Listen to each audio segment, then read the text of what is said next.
problem with your plan. It's going to push people into please let Liz Truss misery. answer. Please let her answer. When inflation gets out of control, interest rates go up, that's what happens. Please let Liz Truss answer. I don't accept those points.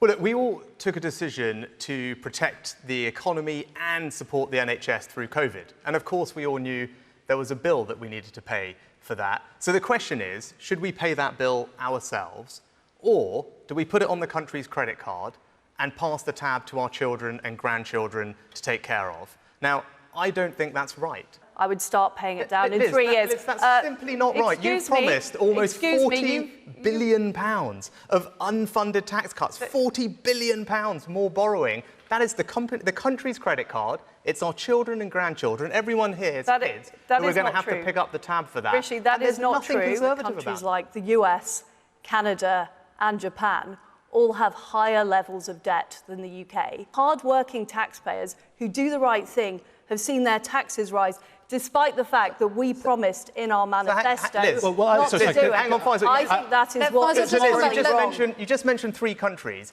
Do you know what mortgage rates are in the US at the moment?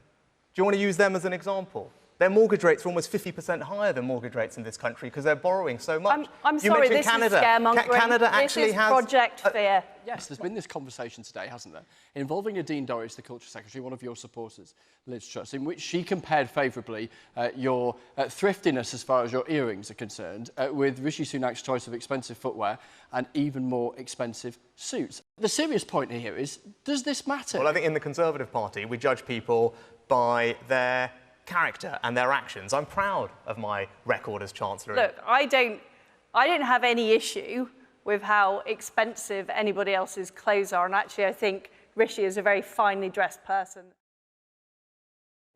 But what we do need to do is acknowledge that China is a threat to our national security, it's a threat to our economic security. But we also need to stand up for our values. And for example, when it came to Hong Kong, I was pleased to ensure that we put the funding in place to welcome to this country thousands of fleeing who wanted to leave Hong Kong. Rishi, I challenged you on this in the debate last week. As recently as a month ago, you were pushing for closer trade relationships with China. This is not something you've advocated in government. I'm delighted that you've come round to my way of thinking. You said not that long ago that our relations with China were entering a golden era. I think that was almost a decade ago. I said that, Rishi. It was just a few years ago. You went on a trip there and you wanted to deepen collaboration in areas like food security and technology. In this war with Russia and Ukraine, would you be prepared to deploy the Royal Navy? I am not prepared for the United Kingdom to become directly involved in the conflict. We also, and I did this as Chancellor, made sure that we supported Ukraine financially with the arms and weapons they need to defend themselves, and actually something that Liz and I worked together on. Hasta la vista, that's what he said when he spoke in the last Prime Minister's questions last week. I'll see you later. Would you be happy to work with him? Would you like to work with him? I very, very much suspect that he would not want a future role in the government. That wasn't quite a no, was it, in terms of potentially involving him in government? Were he to want to? You were assuming he wouldn't? I don't believe that he would want further involvement. I'll give you my 2 cents. I think the simple answer for me is no. I think we need to look forward at this point. We've always got on well, and I think we've shared a belief in Britain. I've already said that you're a sharp dresser, so that's not something you need to work on.